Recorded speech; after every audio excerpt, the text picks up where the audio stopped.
Everyone. చేపల పులుసు అనేది ఎప్పుడు చేసినా ఒకే రకమైన టెక్స్చర్ అండ్ టేస్ట్ రావాలి అంటే గనక ఇలాగైతే చేసేయండి. ఇంకా ప్రాసెస్‌లోకి వెళ్ళిపోతే చేపలను అయితే తీసుకొని నీట్‌గా క్లీన్ చేసుకొని పక్కన పెట్టుకోండి. ఇవి ఏ చేపలన్నది నాకైతే తెలీదనమాట. ఇప్పుడు ఇందులోకి 2 మీడియం సైజ్ ఉన్న ఉల్లిపాయలు, అందులో కొంచెం కొత్తిమీర వేసుకొని మిక్సీ పట్టుకోండి.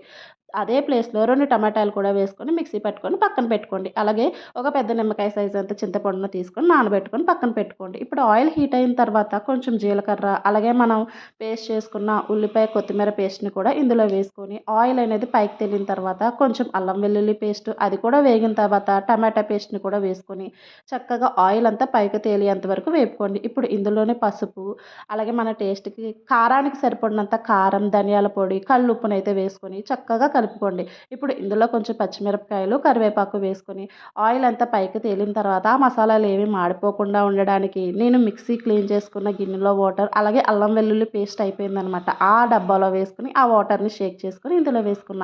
డబ్బులు ఎవరికీ ఊరికే రావు కాబట్టి ఇలాగైతే ఖచ్చితంగా చేయండి. ఇప్పుడు ఆయిల్ పైకి తేలిన తర్వాత చింతపండు పులుసుని మనకు ఎంత కావాలో అంత అయితే గనక ఇందులో వేసుకొని ఈ స్టేజ్‌లో ఉప్పు సరిపోయిందా లేదా అన్నది చూడండి. నాకు ఉప్పు కొంచెం పడతది అనిపించింది.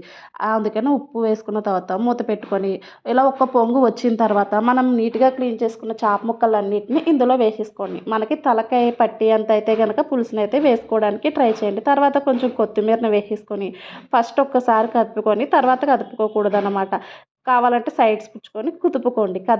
కుదుపుకోవడం వేరనమాట. ఇలాగ కొంచెం ఆయిల్ పైకి తేలిన తర్వాత ఫిష్ మసాలాని కొంచెం కొత్తిమీరని వేసేసుకోండి. కొత్తిమీర టేస్ట్ అనేది చేపల పులుసులో చాలా బావుంటదనమాట. ఇలా వేసిన తర్వాత పులుసు అనేది ఈ కన్సిస్టెన్సీ అయితే నేను చూస్ చేసుకున్నా. ఇంకా డార్క్‌గా, థిక్‌గా కావాలి అని అనుకుంటే కొంచెం మరిగించుకోండి. అంతేనండి, మన చేపల పులుసు అనేది రెడీ అయిపోయింది. ఒక్కసారి ఇలా ట్రై చేసి ఎలా వచ్చిందన్నది నాకైతే కామెంట్ చేయడం మర్చిపోవద్దు. Please like, share, subscribe my videos. Thank you.